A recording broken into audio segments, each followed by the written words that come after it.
आने के लिए अभिनंदन करता हूँ। साथियों, 25-26 2 दिन तक भारी वर्षा हुई और जिसके कारण से हमारे कुल्लू जिला में भी भारी आपदा आई है और जिस आपदा के कारण से जो सबसे अधिक नुकसान हुआ है वह कुल्लू से लेकर के मनाली तक नेशनल हाईवे 3 पर हुआ है और यहाँ पर तुरंत सारी व्यवस्थाएं सुनिश्चित हो, तुरंत सड़कों की रिपेयरिंग का काम प्रारंभ हो। इसके लिए हमने भारत सरकार से बातचीत की और भारत सरकार ने national highway authority of India के माध्यम से तुरंत अपना काम करने के बारे में आदेश प्रदान किए हैं और मुझे आप सभी के मध्य में जानकारी ये देनी है कि कुल्लू से मनाली के मध्य में पिछले कल 23 एक्सकवेटर, 25 डंपर, 6 जेसीबीज ये काम पर लगी हैं और उसके अतिरिक्त है कि जिन पॉइंट्स पर कठिनाई हुई है और जहां पर काम प्रारंभ कर दिया है उसमें वैष्णो माता मंदिर के पास 2 एक्सकवेटर, 4 डंपर और 1 जेसीबी काम कर रही है।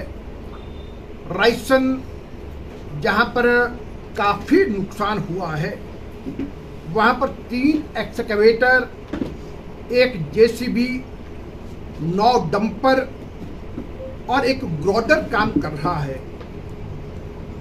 टोल प्लाजा के पास भी इस बार एक और अतिरिक्त खड्डा पड़ा है और वहां पर 3 एक्सकवेटर, 1 जेसीबी और 1 डंपर काम कर रहे हैं।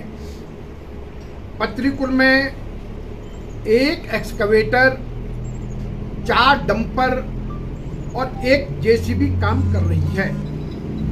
और अभी हमने एक बात तो ये कही है कि जिन जगहों पर ये नुकसान हुआ है वहां का रेस्टोरेशन का काम 24 घंटे हो और हमने ये भी चर्चा की है कि वहां पर किसी प्रकार से मैन पावर की भी कमी नहीं रहनी चाहिए और उन्होंने कमिट किया है कि हम तुरंत इस सब काम को करेंगे और मुझे लगता है कि वे अपने काम में गति को प्रदान कर रहे हैं।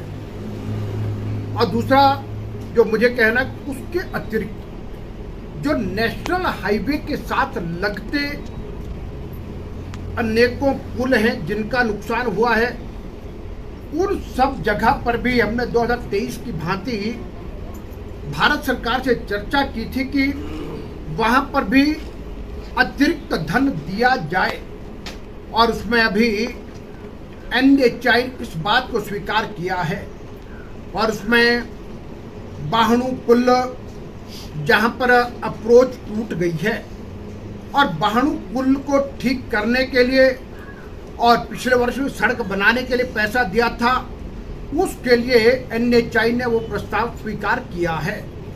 और उसके अतिरिक्त मनाली में अलेऊ गांव और चचोगा गांव के पास जहां पर सारी जमीन धंस चुकी है उस जगह के लिए भी धन देने का NHAI ने स्वीकार किया है।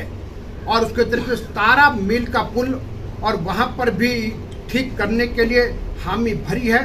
और उसके अतिरिक्त जो पतली पुल है जो लेफ्ट बैंक राइट बैंक का जोड़ने वाला एक मुख्य पुल है तो वहां के लिए NHAI ने कहा कि हम उसके लिए धन का प्रावधान करेंगे और ये लगभग 4 से 5 करोड़ रुपए की हामी भरी है और ये जितने भी रेस्टोरेशन के काम अभी जो इस कुल्लू मनाली के मध्य में चल रहे, इस सब के लिए धन भारत सरकार के द्वारा हामी भरी गई है। और जो गत वर्ष हुआ वह काम भी उसी के माध्यम से हुआ था। और उसी में मैं आपको एक और बात ध्यान में लाना चाहता हूँ कि 2023 में भी जो हमारा छुरूड़ू वाला क्षेत्र उसका नुकसान हुआ था, और छुरूड़ू में भी वहाँ पर प्रोटेक्शन का काम चला था।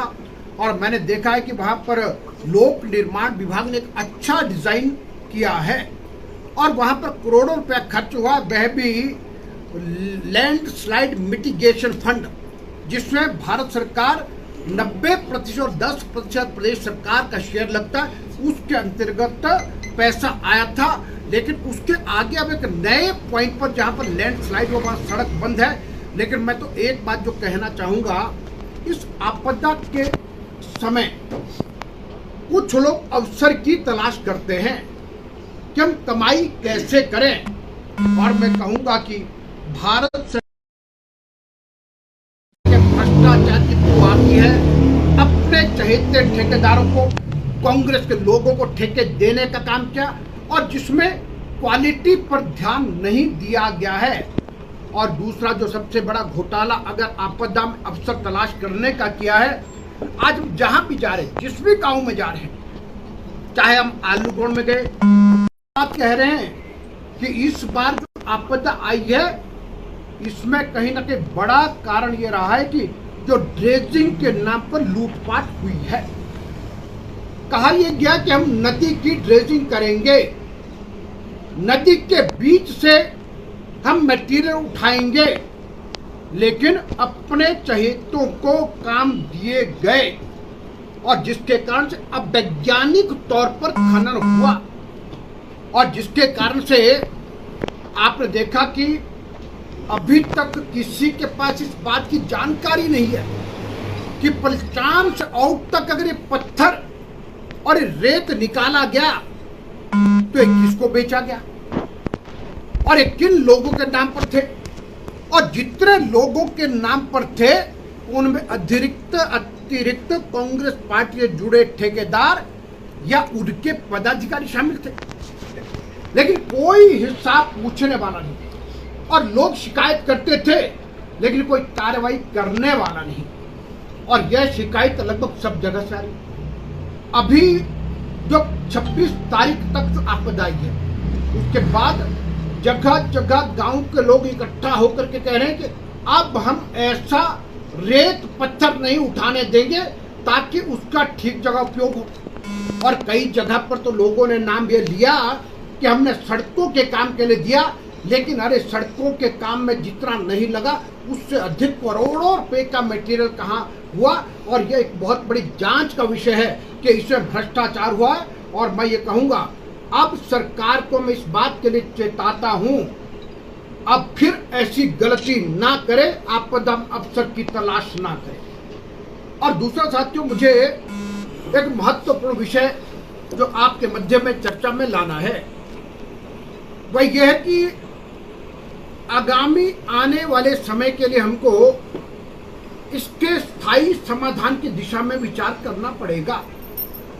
लेकिन तब भी एक बात निश्चित है कि हमारी ब्यास नदी बहुत टर्बुलेंट है, और यहां पर हम देवभूमि के लोग हैं, हमारे देवी देवता और पर्यावरण प्रेमी विकास हमको चाहिए।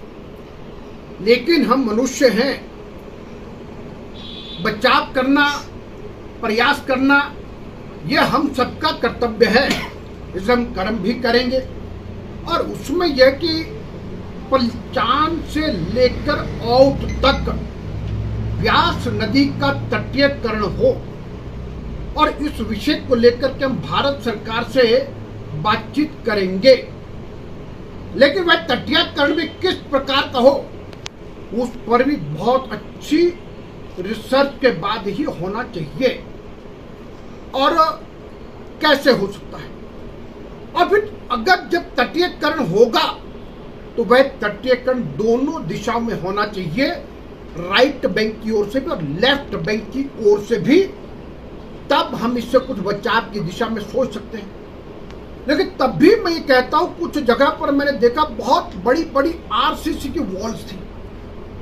कुछ जगह पर तो कई प्राइवेट लोगों ने इतनी मजबूत अपनी प्रॉपर्टी को बचाने के आरसीसी वॉल लगाई थी। जब व्यास नदी अपने रौद्र रूप में आई वे दीवारें भी टिक नहीं पाई। लेकिन इन सब कारणों पर करके ये हमको करना पड़ेगा। लेकिन मैं इसमें एक और कहूंगा, भारत सरकार के माध्यम से सैकड़ों करोड़ रुपया है और जल शक्ति विभाग ने व्यास नदी में तटीयकरण के काम कुछ स्थानों पर प्रारंभ किए और वहां पर क्या किया कि वहां भी भाई भतीजा बात हुआ। कल जब हम नदी के किनारे घूम रहे थे, हमने देखा कि पत्री कुल के बड़ा ग्राम नाले में, पत्री कुल में, रायसर में, पंत्रोल में, ना जाने कितनी ऐसी जगह हमने देखी जहां पर इनके अपने नजदीकी लोगों ने कहा कि मेरी प्रॉपर्टी के आगे आरसीसी की वॉल लगा दो। और साथ में किया क्या है कि व्यास नदी की तरफ हम और कब्जा कर सकें, बीच व्यास नदी में भी दीवारें खड़ी कर दी है। अब व्यास नदी पीछे से बह रही है, जो आरसीसी वॉल लगी थी वह वॉल आगे आ गई है। जब हम ग्रामीण क्षेत्रों में गए, जब इन जगह पर गए तो लोग आकर के कह रहे कि देखो जी, नदी के बीच में जाकर के दीवार खड़ी कर दी। हमने कहा क्यों? उन्होंने कहा उनकी पार्टी का फलाना पदाधिकारी, उनकी प्रॉपर्टी, उसने कहा कि मेरे घर से आगे 10 मीटर छोड़ करके तब आगे प्रोटेक्शन वॉल लगा दो।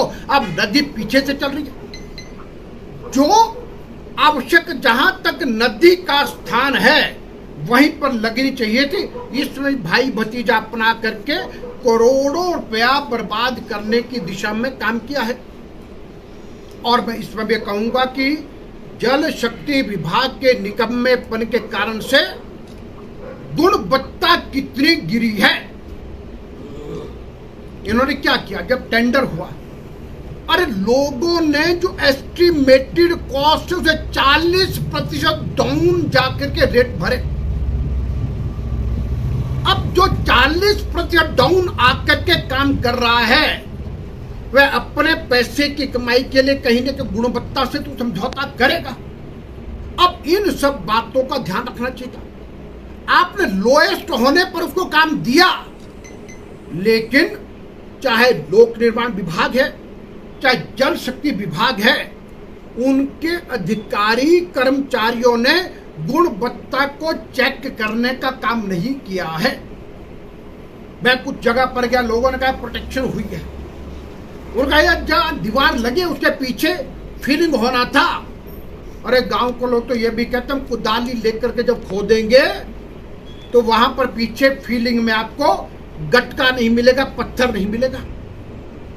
पर मिट्टी और जो रेत आता वही भर दिया है और जिसके कारण नुकसान हुआ है। मैं ये चेताता हूं कि आखिरकार इतनी आपदा, इतने लोगों का नुकसान हो रहा है, इसमें गुणवत्ता का ध्यान रखना सरकारी अधिकारी कर्मचारियों का दायित्व वो रखें।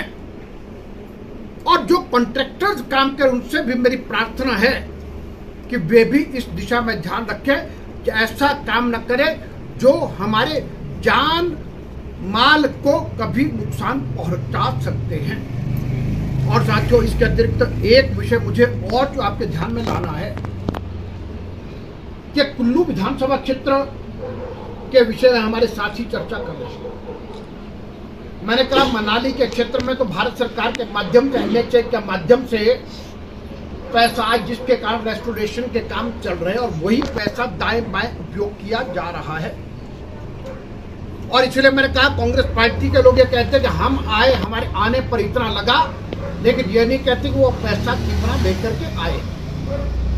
नुकसान मणिकर्ण घाटी पूरी कट गई है और जिस घाटी में प्रतिवर्ष 20 से 25-30 करोड़ रुपए खर्च हो रहा है वह घाटी कट गई है। लग घाटी पूरी प्रकार से कट गई है और आज ये वास्तविकता है।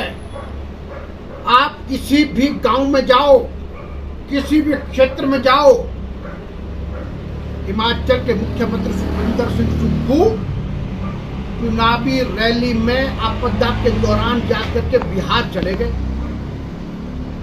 राहुल गांधी जी के पीछे चेहरा दिखा रहे हैं, लेकिन इस आपदा में, जहां चंबा जिला में भयंकर आपदा हुई है, कुल्लू में हुई है, तो यहां पर क्या मदद करनी चाहिए उसका आपने कोई प्रबंध किया नहीं।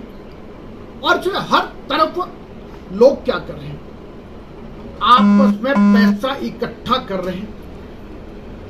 उस पैसे को इकट्ठा करके एल&टी काम कर रही, लोग जेसीबी लगा रहे, आपस में पैसा इकट्ठा कर उसकी पेमेंट कर रहे हैं। और फिर जाकर के ये फेसबुक पर रहने वाले लोग क्या कहते हैं, देखो हम चक्कर मार के ये एल&टी लग गए। जब गांव वालों को पूछते, गांव वाले कहते अपना पैसा इकट्ठा किया तब एल&टी बुलाइए, तब जेसीबी काम कर रहे। लोग आपस में मिल करके, लेकिन उस सब में भी कहीं ना कहीं ये उसका लाभ लेने की कोशिश कर रहे हैं। मुझे लगता है कि ऐसा लाभ लेने का प्रयास ना किया जाए, लेकिन इस आपदा में सब मिलजुल करके काम करें। जहां से मदद मिले उस मदद को करें। और हमने बहुत खुले होकर के एक बात कही है कि अपने जिला में कहीं पर भी कोई व्यक्ति बिना भोजन के ना रहे, और जिसके पास बिस्तर ना हो और किसी प्रकार की भी कोई कमी है, तो भारतीय जनता पार्टी के कार्यकर्ता हर मतदान केंद्र पर हर प्रकार की मदद करने को तैयार है, कि हम मिल करके सब एक दूसरे का साथ देंगे। और साथियों, ये विषय मैंने रखे हैं, लेकिन इसके अतिरिक्त एक मैं बड़ा विषय आपके समक्ष रखूंगा कि मैंने पहले कहा कि कुल्लू जिला सेब बागवानों से भरा है। बागवानी हमारा प्रमुख व्यवसाय है। हमारे कुछ क्षेत्र हैं जो बहुत लिमिटेड हैं, जहां पर लोग पर्यटन पर आधारित व्यवसाय करते हैं।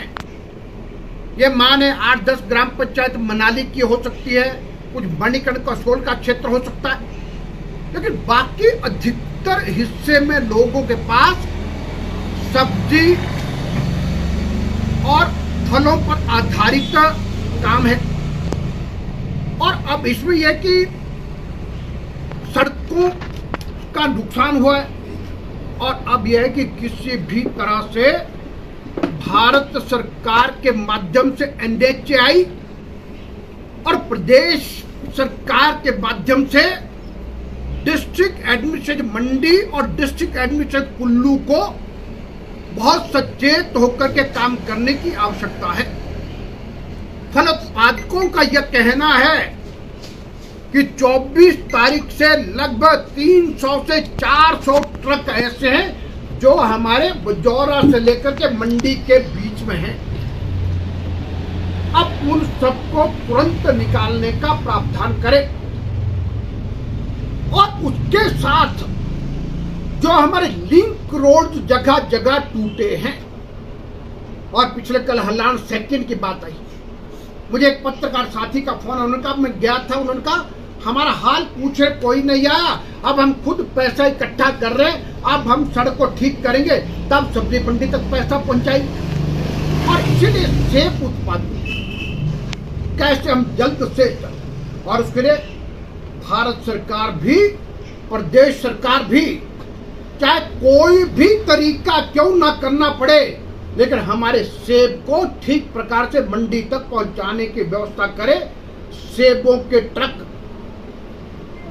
सब्जियां सेब से लदी जीपें, टेम्पो ट्रेवल्स, इन सब के लिए जो भी हमारे यानी जो हमारा इसमें जो काम ट्रांसपोर्टेशन का करते हैं, इन सब को विशेष तौर पर निकालने का काम करें, ताकि हमारे पूरे डिस्ट्रिक्ट के अंदर जो जिस अर्थव्यवस्था पर हम टिके हैं उसकी रक्षा हो सके। यह काम हम सबको करना है, और इसके लिए हम लोग यानी जितना अधिक हो सकता सब जगह पर हम चर्चा भी कर रहे हैं, लेकिन बात भी कर रहे हैं, लेकिन सबको मिल करके ये बात जरूर उठानी चाहिए ताकि हमारी सेब की बागवानी बचे। और साथियों, मैं इस सुखविंदर सिंह सुक्खू की सरकार पर एक बड़ा आरोप लगाता हूँ। वह आरोप मेरा ये है कि प्रति वर्ष बी ग्रेड और सी ग्रेड के सेब को खरीदने के लिए एचपीएमसी और हिमफेड के माध्यम से कलेक्शन सेंटर खोले जाते थे और जहां पर बी और सी ग्रेड का सेब किसान बेचा करता था। और हमारे कुल्लू जिला में लगभग 25 ऐसे कलेक्शन सेंटर खुला करते थे और किसान खर्चा कोई नहीं करता था।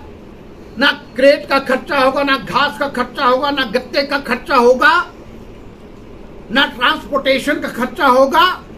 बोरियों में भर के वहां पर देता था और 12 रुपए किलो के हिसाब से किसान बागवान को तक पैसा मिलता था।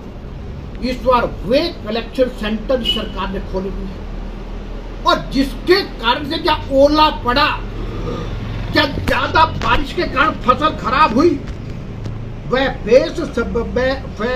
सेब सब्जी मंडी में 5 रुपए किलो में बिक रहा है और अभी तक भी सरकार उनको खोल नहीं रही है। और इसके बाद सड़कें बंद होने के कारण से, बाढ़ के कारण से, बारिश के कारण से सेब अभी बगीचों में है। सेब खराब होगा तो वह सेब कहीं ये स्थिति ना आ जाए कि लोगों को नालों में, नदियों में फेंकना पड़ जाए। अरे कम से कम एचपीएमसी और जो हिमफेड के माध्यम से कलेक्शन सेंटर खुलते हैं उनको तो ये सरकार तुरंत खोले।